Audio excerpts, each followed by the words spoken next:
retour sur le plateau d'Adokids TV et notamment le monde de Jerry, le premier grand rendez-vous scientifique de la soirée. Pip pip, yeah! Nous sommes repartis pour la suite avec le 17h30 scientifique consacré à un des plus grands scientifiques de notre ère. Je vous souhaite un excellent été en notre compagnie. Soyez les bienvenus à vous pour cette grande aventure. Nous sommes ensemble pendant 30 minutes jusqu'à 18h et vous êtes les bienvenus. C'est parti! En route.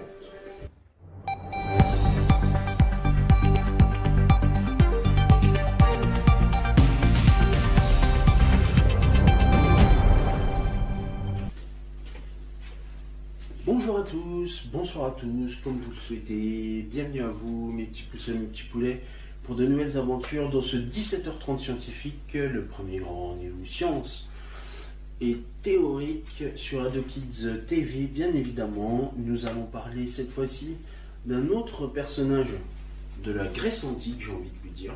Il s'agit de Archimède de Syracuse, que l'on simplifie aujourd'hui par Archimède, avec sa magnifique théorie. Né à Syracuse vers 287 avant Jésus-Christ, et il est mort dans cette même ville en 212 avant Jésus-Christ.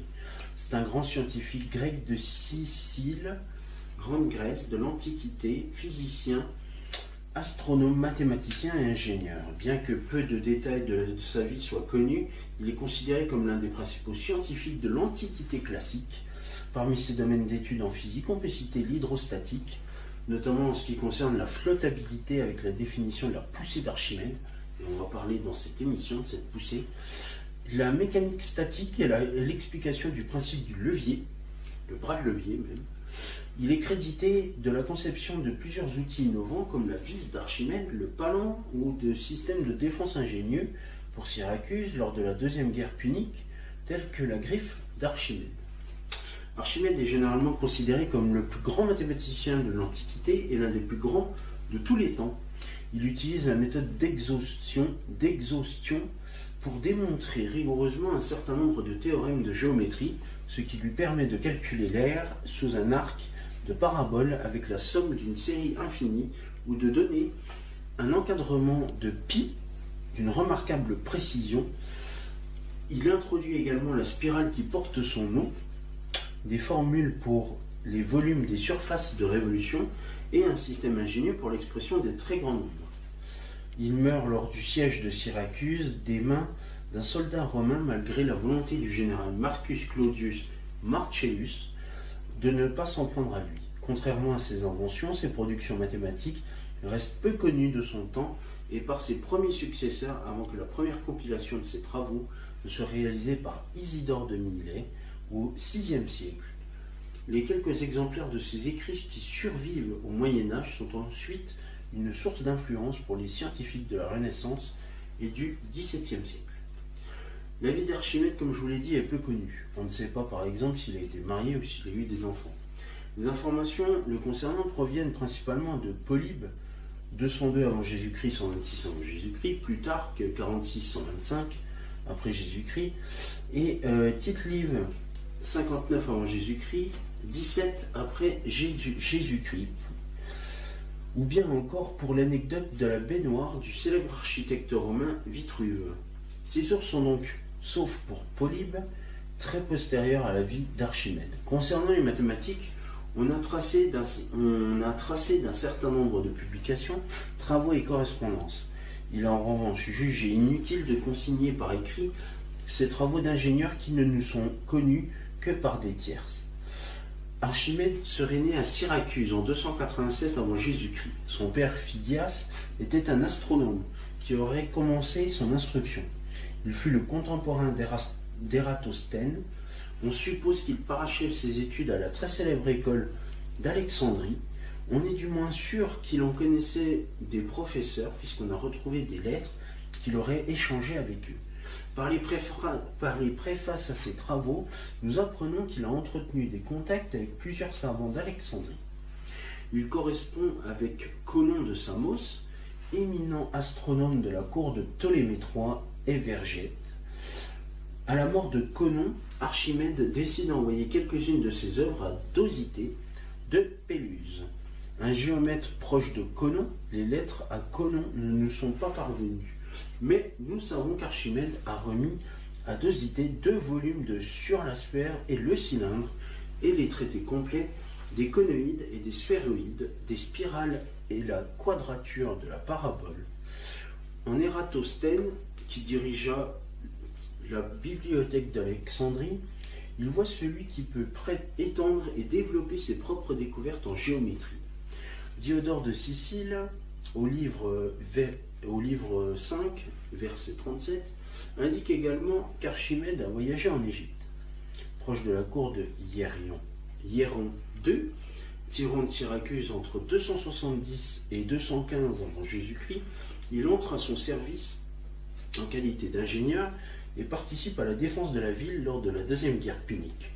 Il meurt en 212 avant Jésus-Christ lors de la prise de la ville par le consul romain Marcellus.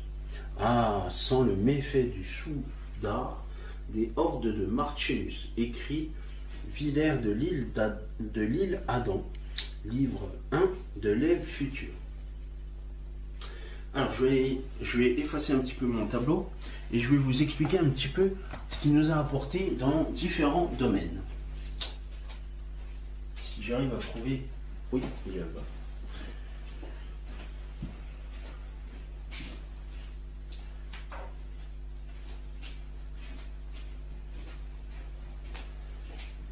Donc,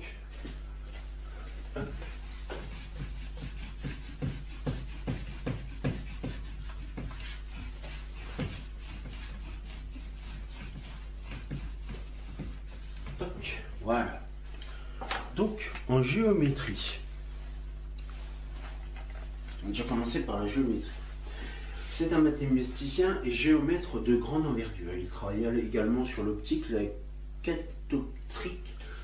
S'est intéressé à l'énumération et à l'infini, affirmant ainsi par exemple que contrairement à l'opinion alors courante, les grains de sable n'étaient pas en nombre infini, mais qu'il était possible de les dénombrer.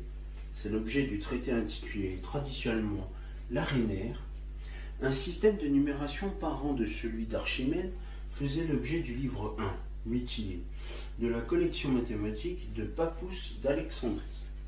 La majeure partie de ses travaux concerne la géométrie avec l'étude du cercle, où il détermine une méthode d'approximation de pi à l'aide de polygones réguliers et montre l'encadrement qui est celui-ci.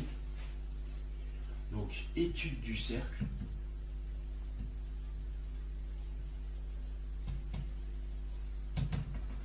Étude du cercle, donc pi, qui serait donc compris. Voilà, donc pi, 2 points, 2 points, voilà. Donc pi qui serait compris entre la fraction 223 71e et, donc là j'ai pi au milieu, et la fraction 22 septième. Voilà. L'étude des coniques, en particulier la parabole, dont il présente 2 calculs d'air très originaux. Il prolonge le travail d'Eudoxe de Cnide sur la méthode d'exhaustion. Je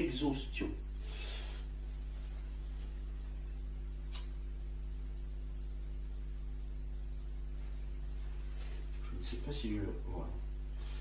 Qu'on appelle également la quadrature de la parabole, qui est le calcul de l'aire d'un segment de parabole, surface délimitée par une parabole et une droite, dont les premières techniques de quadrature sont développées par Archimède dans son traité La quadrature de la parabole. L'une est mécanique et l'autre est géométrique, et utilisent tous deux une méthode d'exhaustion. Voici son calcul et déjà son principe. En mathématiques grecques, les calculs d'air se font essentiellement par approximation au moyen d'une méthode dite d'exhaustion, reposant sur un double raisonnement par l'absurde. On approche la surface du segment de parabole par des triangles intérieurs à la parabole, cette approximation pouvant être rendue aussi précise que l'on veut. Archimède cherche à calculer l'aire P d'un segment de parabole, c'est-à-dire du triangle curviligne. Un triangle curviligne, donc je vous montre un petit peu le schéma. Donc là, on a notre triangle qui est ici. Donc on peut rajouter des points, hein. Le point A, B et C, pas obligatoire. Ensuite, on va avoir donc la possibilité de créer plein de petits triangles qui sont ici et ici. Hop. Pourquoi? Parce que du coup, vu que on est dans un système curviligne, cela veut dire que ici on a une courbe qui vient passer de ce côté. C'est un prolongement et du coup on a créé des points qui permettent de calculer les différents. Et du coup, nous, notre triangle de départ, il est là. Voilà, il est dans toute cette zone-là, notre triangle de départ. Et grâce à cette formule, on va pouvoir calculer son aire. Il dessine alors un triangle passant par les points d'abscisse A et d'abscisse B, et d'abscisse A plus B sur 2. Il décide donc d'approcher P par l'aire S de ce grand triangle. Puis il commence dans les petits triangles curvilignes. Ils sont là, les petits triangles curvilignes. Donc je vais mettre A', et là je vais mettre C'. Ça, ce sont les triangles curvilignes. Donc là, on a le triangle, et ici et là, on a triangle curviligne. Je vais mettre au pluriel curviligne. Voilà.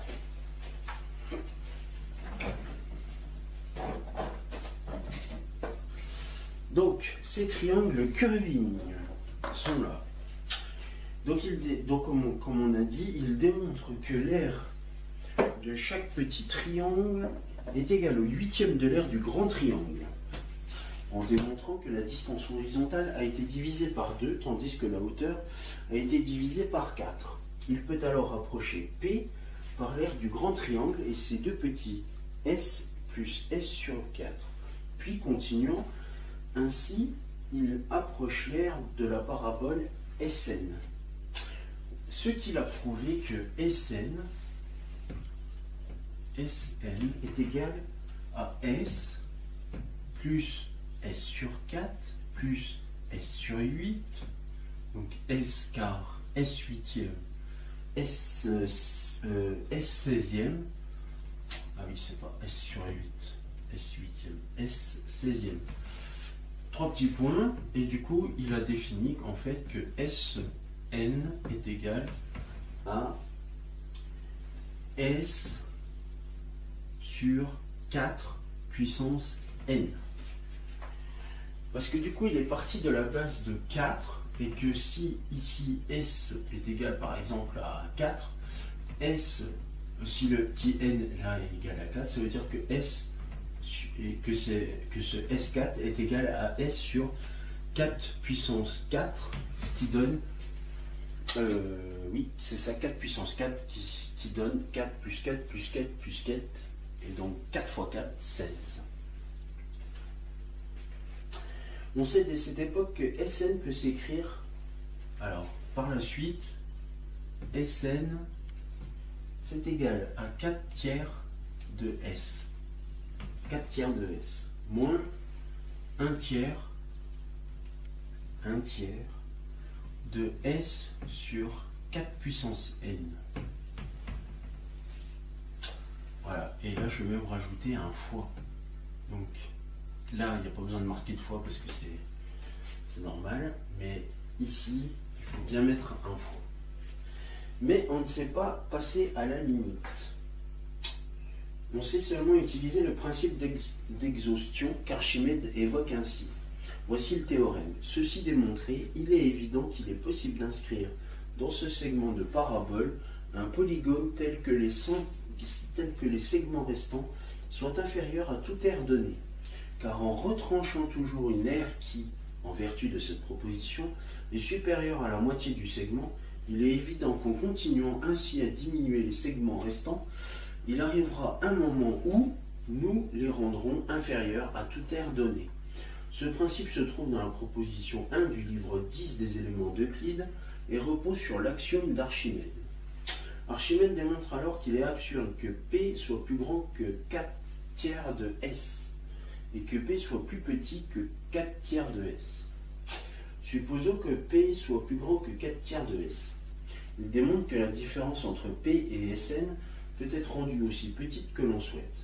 En effet, à l'aire de la parabole, on retranche l'aire du triangle qui représente plus de la moitié de l'aire de la parabole, car l'aire du triangle vaut exactement la moitié de l'aire du parallélogramme, dessiné R plus grande que l'aire de la parabole, et ainsi de suite à chaque étape. Il peut donc rendre P moins Sn plus petit, donc P, il en a défini que P moins Sn était inférieur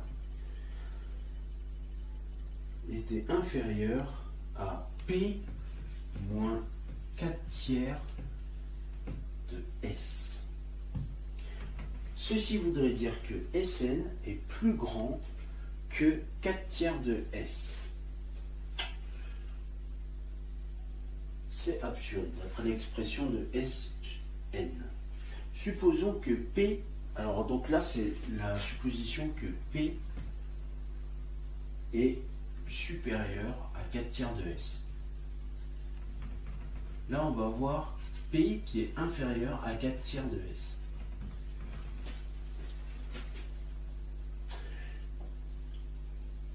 Selon le même principe d'exhaustion, on peut rendre la différence 4 tiers de S moins Sn aussi petite que l'on veut, puisqu'à chaque étape, on retranche les 3 quarts de ce qui reste. On pourrait donc la prendre plus petite que 4 tiers de S moins P. Ceci voudrait dire que Sn est plus grand que P. Donc là, on a le cas de Sn qui serait plus grand que P.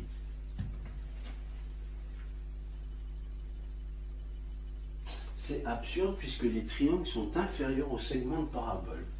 Les deux cas étant éliminés, au final, tout ça, ça va disparaître et Archimède, il va conclure que P est égal à 4 tiers de S. Il est intéressant de voir que l'expression inférieure à toute aire donnée est très proche de la notion de limite qu'Archimède n'utilise pas. Il se contraint donc de raisonner par l'absurde pour prouver son égalité. Archimède propose dans le même ouvrage une présentation par pesée de la quadrature qui démontre son génie mécanique. Le principe en est détaillé dans un unique manuscrit du texte d'Archimède, découvert par un palimpseste en 1906. Dans son traité La quadrature de la parabole, il complète son raisonnement par l'utilisation de la méthode d'exhaustion. Il décide de peser la parabole par un système de levier. La figure est une simplification de celle figurant dans l'ouvrage d'Archimède. Démonstration. Nous avons... je vais effacer. Donc, nous avons dans mon schéma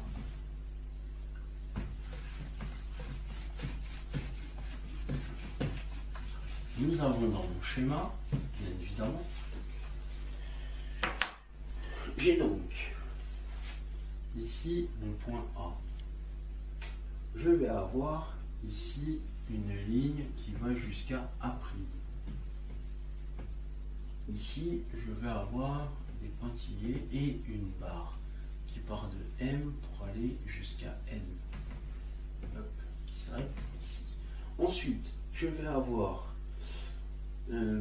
mon triangle, donc B ici, et tac, C ici. Et là, je vais avoir mon segment AC. En plein milieu, je vais avoir M ici, M, P. Je vais avoir ici un autre triangle avec un point D. P il est là, le point M il est là. Ok, et je vais avoir donc ma fameuse courbe en question. Voilà, qui passe par D et qui arrive sur B. Je vais avoir une force qui m'a été mise ici. Hop, pour arriver au point O. Voilà. Déjà avec ça, on est déjà pas mal posé. Donc la figure présentée ici est une simplification de celle qui figure dans son ouvrage, la droite AC.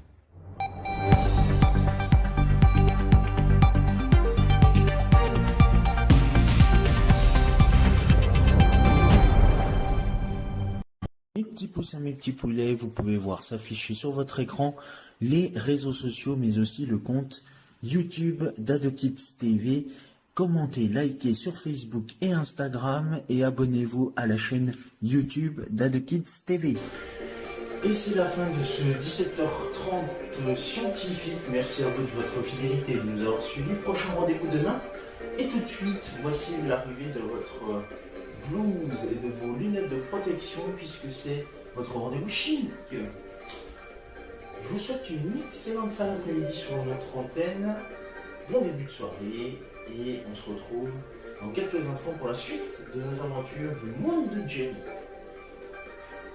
Merci, salut.